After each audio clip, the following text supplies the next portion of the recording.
जैसा कि सदन को विदित है कि वर्तमान में जो वैश्विक परिस्थितियां हमारे सामने हैं उसको ध्यान में रखते हुए हमारी सेनाओं का सशक्त होना यह आवश्यक है। तो अपनी सेनाओं को सशक्त करने की दृष्टि से ही यह बिल लाया गया है। बेहतर ज्वाइंटनेस होनी चाहिए और साथ ही साथ इंटीग्रेशन भी बेहतर होना चाहिए और हमारी सेनाएं वांछित जो परिणाम हैं उनको हासिल करने की दिशा में तेजी से आगे बढ़ सके, यह इस बिल का मुख्य उद्देश्य है। इसलिए सेनाओं के बीच बेहतर तालमेल व इंटीग्रेटेड स्ट्रक्चर को सुदृढ़ करने के उद्देश्य से ही यह बिल लाया गया है।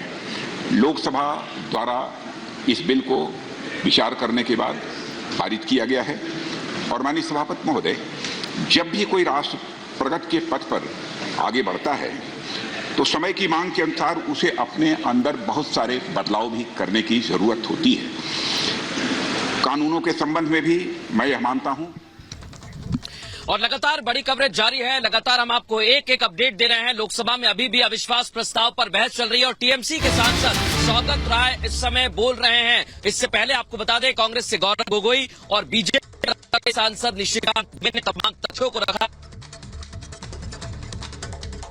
गठबंधन लड़ाई हो रही है, बावजूद तो लौटेंगे मृदुल के पास। लोकसभा में इस वक्त टीएमसी के सौगत रॉय बोल रहे हैं, बड़ी जानकारी आप तक पहुंचा रहे हैं। लगातार अविश्वास प्रस्ताव पर जो चर्चा है वो जारी है, बहस लगातार जारी है। गौरव गोगोई ने शुरुआत की, निशिकांत दुबे ने जवाब दिया, उसके बाद अभी आप सौगत राय को सुन रहे हैं, स्क्रीन पर भी देख पा रहे हैं। सौगत राय ने सवाल क्या है, पीएम ने मणिपुर का दौरा आखिर क्यों नहीं किया, ये सवाल टीएमसी के सौगत रॉय की तरफ से पूछा गया। उन्होंने कहा अपने वक्तव्य में, जो भी देश से प्यार करता है वो मोदी को पसंद नहीं करता। उन्होंने तमाम तरह के सवाल सरकार पर उठाए। लगातार इस मसले को लेकर बहस चल रही है और लगातार एक एक करके तथ्य और तर्क रखे जा रहे हैं। मीनाक्षी मेरी सहयोगी मेरे साथ जुड़ गई हैं, लेकिन सबसे पहले मैं चाहूंगा कि आपसे जवाब लिया जाए, क्योंकि टीएमसी लगातार सवाल उठा रही है और बीजेपी की तरफ से भी जवाब दिया जा रहा है। लेकिन उनका कहना यही है कि अविश्वास प्रस्ताव आज सिर्फ और सिर्फ आपकी जो छिपी हुई बातें उसे सामने लाने के लिए। देखिए, सबसे पहला सवाल तो ये उठता है, जो ओपनर थे, ओपनर बैट्समैन थे जो राहुल गांधी जी, वो कहां नदारद हो गए। नाम तो उनका था, उनको पहले शुरुआत उनको करनी थी, क्यों गौरव गोगोई जी को उतारा गया। तो साफ साफ दिखता है कि राहुल गांधी जी हिट विकेट करने वाले थे। और जहां तक सवाल है, जैसे गौरव गोगोई जी ने सवाल उठाया कि प्रधानमंत्री जी को वहां जाना चाहिए, मैं पूछना चाहता हूं 1993 के अंदर जब वहां 750 लोग मारे गए, 1995 में 100 लोग मारे गए, 1980 से लेकर 2004 तक लगभग 6000 लोग वहां मारे गए, तो केवल मात्र इनका एक राज्य मंत्री गए 2 घंटे 3 घंटे के लिए, और 10 मिनट के लिए भी इन्होंने संसद में वक्तव्य नहीं रखा। अरे रूल 276 तो छोड़िए, 176 के तहत भी चर्चा नहीं कराई। तो ये केवल मीनाक्षी जवाब चर्चा हुई, बिल्कुल ये जो चर्चा हुई उसके लिए मेरे पास एक सवाल है आपसे, मैं समझना चाहूंगी। यहाँ पर जो चर्चा होती है वो सीधे यही होती है कि अविश्वास प्रस्ताव हम इसलिए लेकर के आए क्योंकि हम मणिपुर के मुद्दे पर चर्चा चाहते हैं। राजस्थान बंगाल के मुद्दे पर चर्चा क्यों नहीं? राजस्थान के भीलवाड़ा को बहुत दिन भी नहीं हुए, बीते भी नहीं है अभी तक। देखिए, चर्चा सब में होनी चाहिए। क्या मणिपुर देश का हिस्सा नहीं है? मणिपुर देश का राजस्थान और पश्चिम बंगाल है। ये कौन मना कर रहा है? और वहाँ पर स्टेप कितनी जल्दी लिया गया ये भी देश जानता है। और यहाँ पर स्टेप लेने में 90 दिन लग गए और 56 इंच की छाती वाले माननीय प्रधानमंत्री जी ने 36 सेकंड के लिए मणिपुर को सब नहीं। जहाँ ज्यादा दिन लग रहे हैं वहाँ पर चर्चा आपकी फोकस हो जानी चाहिए, या फिर जहाँ चर्चा अभी ताजा भीलवाड़ा में होना चाहिए, 14 साल की बच्ची, उस पर चर्चा क्यों नहीं? सदन अगर आपने बुलाया मणिपुर पर चर्चा हो, बिल्कुल। केंद्रीय गृह मंत्री अमित शाह कहते हैं 11 को हम चर्चा करेंगे। नहीं, देखिए, ये चर्चा और अविश्वास प्रस्ताव क्यों आया है, मैं पहले भी आपके इस चैनल पे अभी सुबह ही बताया था। जो जनता के बीच अविश्वास पैदा हुआ है वो अविश्वास आज सदन में बोल रहा है। लेकिन मैं इस पे इसलिए कहना चाहता हूं कि जंगल जो जलाए थे उसमें कुछ बस्तियां भी थी, कांटों के साथ फूल पर कुछ तितलियां भी थी। तुमने तो गला घोंट दिया, तुमने तो गला घोंट दिया, तुमको क्या ये एहसास, इसमें किसी के नाम की हिचकियां भी थी। जिन लोगों ने लोकतंत्र बनाने का काम किया, जिन लोगों ने इस देश को बनाने का काम किया, नरेंद्र मोदी की सरकार ने। संजय जी सुनिए, मैं मनोज यादव हमारे साथ है, मनोज जी से तुरंत जवाब लूंगा। मनोज जी मैं आ रहा हूँ इसके बाद तुरंत आपके पास। मैं माफ कीजिएगा, मैं राहुल त्रिवेदी हूँ, मनोज जी होते जी। देखिए, सबसे बड़ा सवाल यही है कि सिर्फ और सिर्फ मणिपुर की बात करके ये लोग क्या साबित करना चाहते हैं कि पूरा हिंदुस्तान की राजनीति ये करते या नहीं करते हैं। जब राहुल गांधी अपनी यात्रा निकालते हैं, वो मुश्किल से 12 या 13 राज्यों में जाते हैं, उससे उनका पूरा हिंदुस्तान हो जाता है।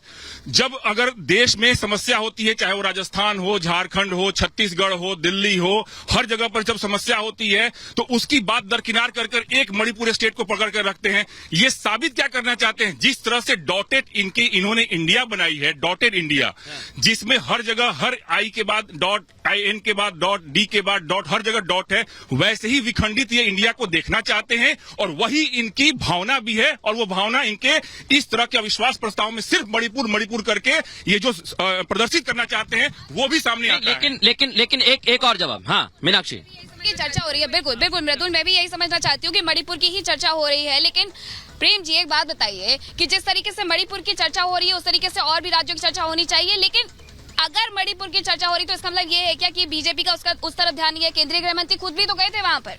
देखिए, एक बात ये समझने की ज़रूरत है कि मणिपुर और दूसरे मामलों में फ़र्क क्या है। लोग बोलते हैं दूसरे पर चर्चा होनी चाहिए, इसको बहुत क्लियरली समझा जाना चाहिए कि मणिपुर का जो मुद्दा है, मणिपुर में एक महिला का इस्तेमाल जातीय नरसंहार के रूप में किया गया।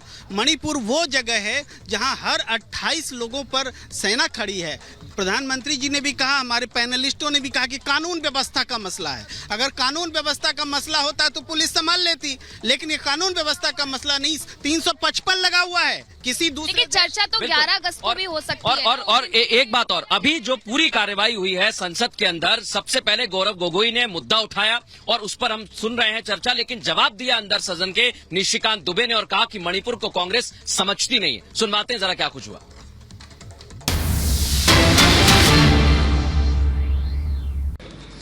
जब कोविड में सेकेंड वेव में लोग के सांसों में, फाफड़ों में ऑक्सीजन नहीं था, तब प्रधानमंत्री पश्चिम बंगाल में वोट मांग रहे थे।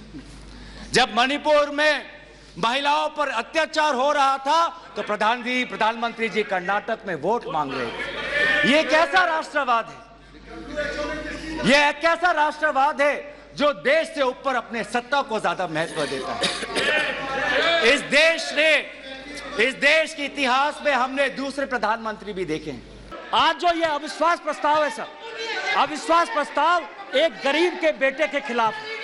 आज जो ये अविश्वास प्रस्ताव है उस आदमी के खिलाफ है जिसने कि लोगों को मकान बना के दिया। आज अविश्वास प्रस्ताव उस आदमी के पीछे है जिसने कि लोगों को पीने का पानी दिया।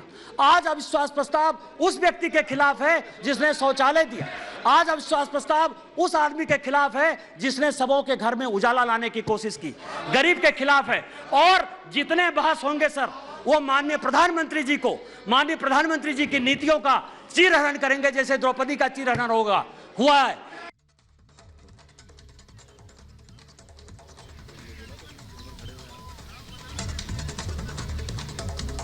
और बिल्कुल यहाँ पर आपने सुना कि क्या कुछ कहा गया है। गौरव गोगोई ने बंटवारे के खिलाफ भी सवाल उठाया तो निशिकांत दुबे ने साफ तौर पर कहा कि किस तरीके से एक गरीब के बेटे को निशाना बनाया जा रहा है, ये सबके सामने है। सुनवाते हैं आपको। हमने समाज में दो वर्गों के बीच ऐसा बंटवारा, समाज के दो वर्गों के बीच हृदय में इतना आक्रोश, इतना गुस्सा हमने पहले कभी नहीं देखा। हमने पहले कभी भी नहीं देखा कि आज समाज का एक वर्ग दूसरे के प्रति बदले की भाषा का प्रयोग कर रहा है।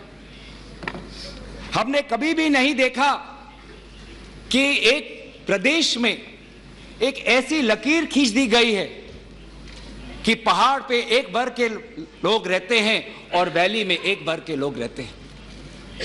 अफसोस की बात है सर कि जो सरकार एक इंडिया की बात करती है, आज उन्होंने दो मणिपुर आपने बना दिए हैं। आपके राजनीति से दो मणिपुर आज बन गए। आज जो ये अविश्वास प्रस्ताव है सर, अविश्वास प्रस्ताव एक गरीब के बेटे के खिलाफ है।